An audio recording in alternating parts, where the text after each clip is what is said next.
Good morning, children.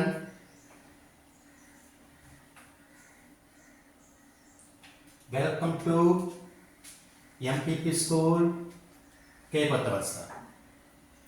ఈరోజు మనం శాతాలకు సంబంధించి పర్సంటేజ్ సంబంధించి మరి ఒక లెక్క చేద్దాం. ఓకేనా? చూడండి, ఒక కప్పు టీను తయారు చేయుటకు ప్రతి 20 మిల్లీలీటర్ల నీటికి 5 మిల్లీలీటర్ల పాలును కలిపిన ఒక కప్పు టీలో పాలు శాతం ఎంత?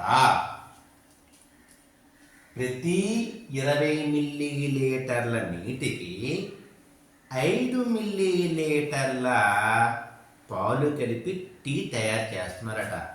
అయితే టీలో పాలు శాతం ఎంత అన్నారు. ఇప్పుడు చూడండి ఆన్సర్స్.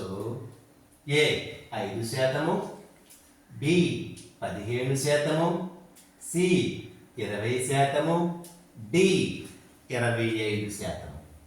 అయితే ఇక్కడ మనం మొదటగా నీటి పరిమాణం ఎంత మనం తెలుసుకోవాలి. నీటి పరిమాణం ఎంతమ్మా? 20 మిల్లీలీటర్లు.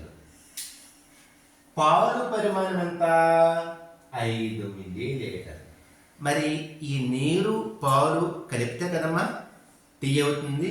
సో కప్పు టీ పరిమాణము 25 మిల్లీలీటర్లు. ఓకేనా? ఇప్పుడు ఈ కప్పు టీలో పాలు భాగం 5 మిల్లీలీటర్లు బై 25 మిల్లీలీటర్. మనం భిన్నములో ఒకే ప్రమాణాలు ఒకేలాంటి ఉండేటప్పుడు అవి తీసేస్తాం అన్నమాట.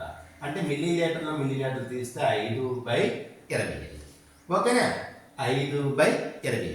ఇది ఒక భిన్నం.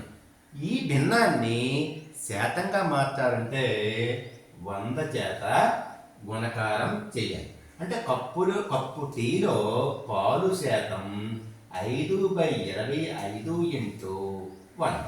చూడండి, ఇక్కడ 25 ఒకట్లు 25 4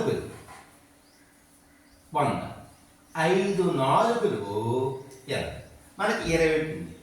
ఈ 20కి శాతం గుర్తు అనేది మనం పెట్టుకోవాలి. అంటే కప్పు టీలో పాలు శాతం 20%. అంటే ఆన్సర్ సి. ఓకేనమ్మా? Thank you. ధన్యవాదాలు.